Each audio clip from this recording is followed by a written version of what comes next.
Well, hey there. It's Mary from Mary Made Beeswax Wraps. I had a customer recently. She purchased some wax wraps. I saw her about a month later and happened to run into her. And I said, do you have any questions? How's it going? Or, do you like them? And she said, to be honest with you, I haven't used them yet. I don't know how to use them. So I just wanted to do a quick video just to go over how to use them when you've had them, when they're brand new. I've already done a video on how to wash them and care for them. So I'll link that below. Excuse me.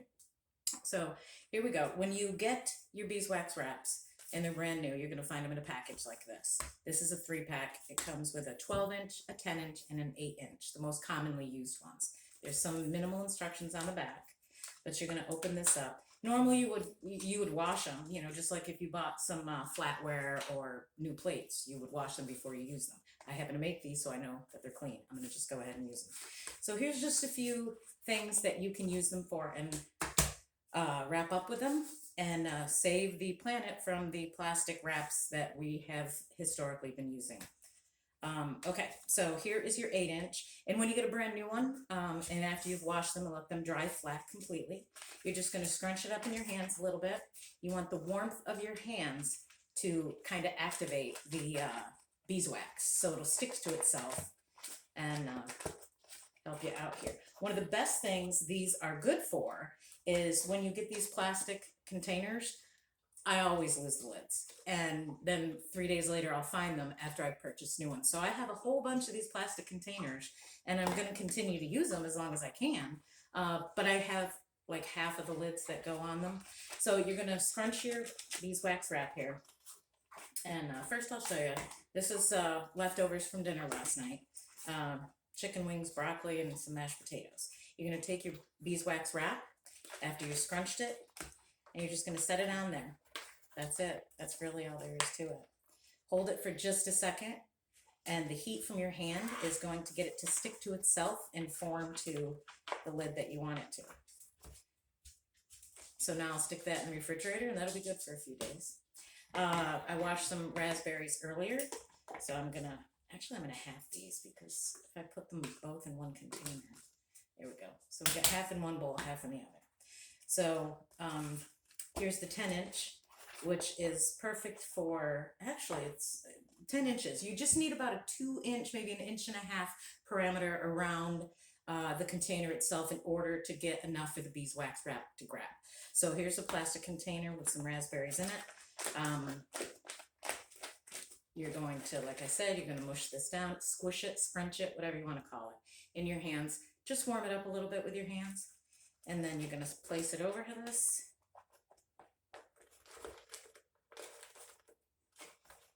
And you're going to hold it for just a second, just like this. It'll stick to itself, as I said. All right, so that's ready for the fridge. And yes, they usually do there's enough tension in there, you can stack them on top of each other in the refrigerator. It shouldn't be a problem at all whatsoever. Here's another new one. This is, I'll go ahead and cover this one. You kind of get the point. You just want to scrunch it a little bit. You don't want to wring it out real tight or anything like that. You just need to scrunch it, kind of soften it up a little bit, make it a little pliable, and then put it over your container, hold it in place. And then it'll stick to itself and adhere. Okay, now if you don't have actually this is a better one to show you. If you do not have a container to put it in, you can make little pouches or envelopes out of these if you'd like to. So I have a bunch of cucumbers here that I sliced up from a salad I made earlier. So I'm going to take it, I'm going to take the beeswax wraps, which I've already scrunched in my hand when I put it on here. I'm going to take the wax wrap, fold it in half, okay? I'm going to set it like this. I'm just going to take one end and I'm going to fold it in just maybe 1/2 inch, twice, 3 times, whatever you need room for, basically. And then I'm going to take this and I'm going to fill it with all these cucumbers that I cut up for the salad earlier.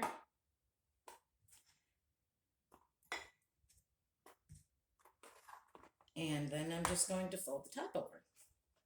And these will, like I said before, you just take it, you fold it, and you hold it in place for a minute. and then it will stick to itself from the heat of your hand. Just like that. Here's a half an onion that was left over from this morning when I made omelets.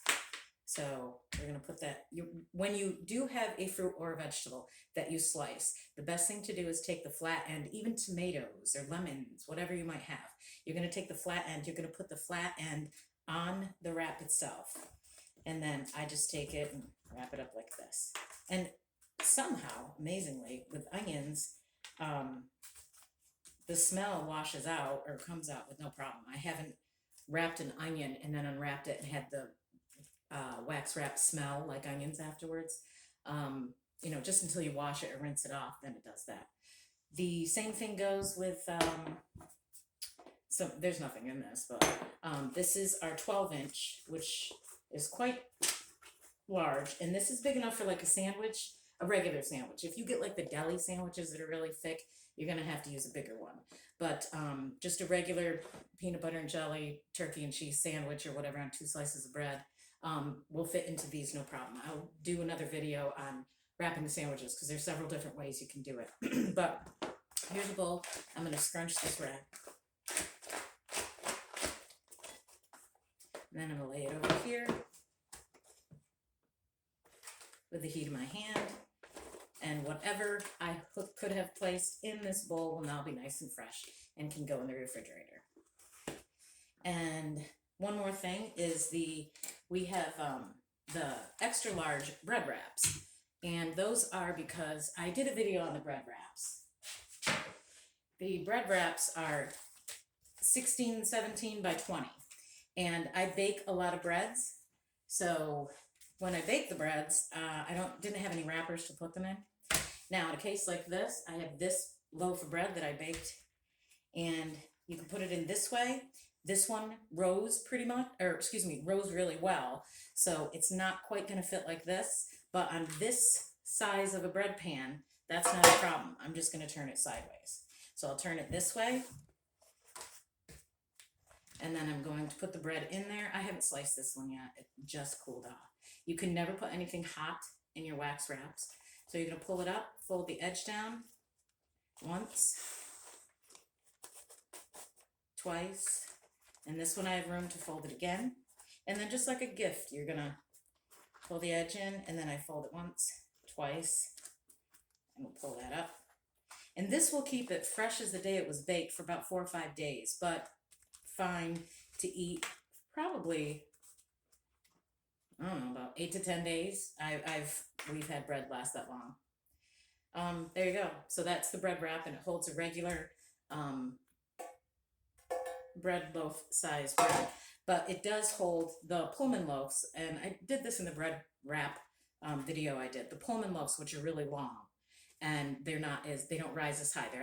They come into real squares or perfect squares.